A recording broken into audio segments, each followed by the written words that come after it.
Assalamualaikum warahmatullahi wabarakatuh. Alhamdulillah. Selamat pagi para sedulur-sedulur yang saya cintai dan semoga dicintai oleh Allah Subhanahu wa taala. Oke, para sedulur, dalam satu dekade terakhir ini kasus daripada penyakit diabetes mellitus atau kencing manis itu melonjak drastis ya teman-teman. Dari 20 tahun yang lalu itu populasi penderita diabetes mellitus berbanding dengan populasi manusia itu hanya sekitar 5-15%. Tapi saat ini kan meningkatannya, lonjakannya luar biasa ya. Mungkin hampir sekitar 20% populasi manusia saat ini menderita penyakit kencing manis atau diabetes mellitus. Yang jelas teman-teman, ini semua sebenarnya dipicu oleh kemudian salah satunya adalah penyakit yang terkait dengan autoimun yang dulu terjadi pasca corona merebak ya teman-teman. Sepertinya imun tubuh kita, sistem pertahanan tubuh kita itu dikacaukan ya oleh infeksi virus corona sehingga menyerang sebagian daripada bagian tubuh kita sendiri. Salah satunya adalah kasus frozen shoulder itu meningkat ya. Bahu ini ngunci, bahu kanan kebanyakan. Saya nggak ngerti kenapa itu. Saya sering dulu terima pasien-pasien saya bahu kanan, bahkan saya sendiri pun terkena ya.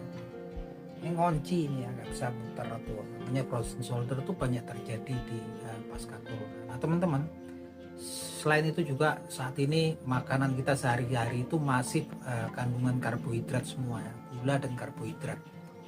Yang jelas memang ketika kemudian konsumsi karbohidrat terus menerus itu pankreas kerjanya berat ya teman-teman, karena setiap masuknya karbohidrat ataupun zat gula ke dalam tubuh kita itu kan pasti pankreas punya tugas untuk menyemprotkan insulin ya dari sel betanya kemudian ke dalam darah untuk menurunkan gula darah ya teman-teman. Kalau ini terjadi terus-menerus akan terjadi masalah ya, kelelahan kerja di pankreas. Dan juga sel darah kita itu, darah manusia saat ini dibanjiri oleh insulin yang banyak orang-orang normal, sehingga memang insulin ini juga sifatnya dia memang toksik ke sel. Kalau terlalu tinggi dia menimbulkan sel itu resisten. Nah sekarang kita asupannya karbohidrat terus, bahkan gula-gula yang memang indeks glikemiknya tinggi seperti minum-minuman ya teman-teman, itu terus menerus ya insulin kita lelah, dan kemudian di dalam darah kita kadar insulinnya tinggi yang akan kemudian direspon dengan tubuh kita resisten selnya, karena insulin ini sifatnya juga toksik. Yang ini kemudian terus-menerus akan menimbulkan masalah dan kerusakan daripada pankreas yang berakhir ke penyakit diabetes mellitus.